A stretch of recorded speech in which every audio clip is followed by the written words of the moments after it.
Amarantsika ny tontolon'ny baolina kitra dia ho any ampitan-dranomasina ivetivetytsika ho any Poitiers ny tena marimarina kokoa lalaon'ny RNS izay efa mahazatra ny malagasy izy ity fa ireo malagasy monina any Frantsa no tena mandray anjara amin'izy ity.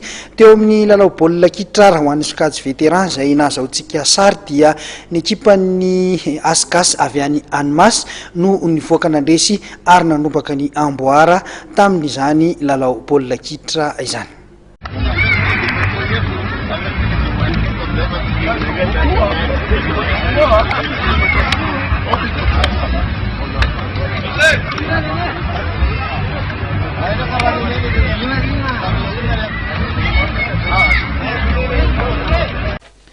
Ny ekipan'ny Asgasy avy any Annemasse no nandropaka ny Amboara rehefa nandresy ny ekipa malagasy avy any Toulouse.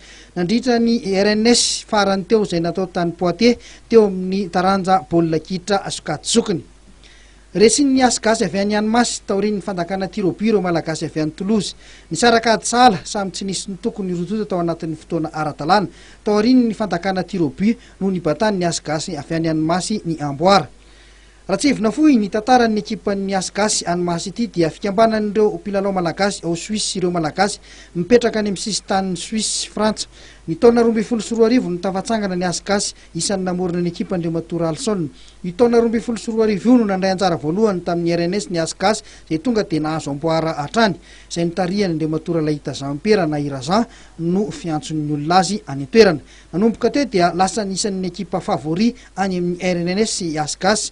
Nahazo Amboara indray ny taona 2024 ary resy tamin'ny tir-au-but kosa tamin'ny taona 2024 ary izao niverina nandrombaka ny Amboara izao indray tamin'ny ity taona 2024 ity. Irazan hatrany no mpanazatra ity ekipan'ny Asgasy avy any Annemasse ity.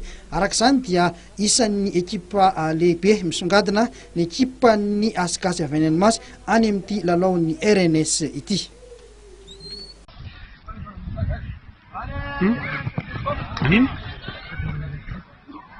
Voilà, tout le monde a...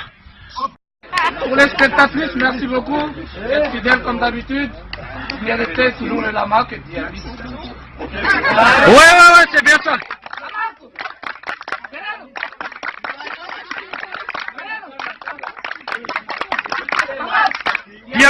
Diamide.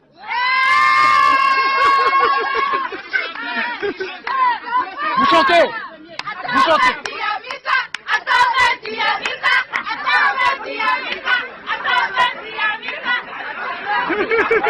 Ivan, Obi, et joue.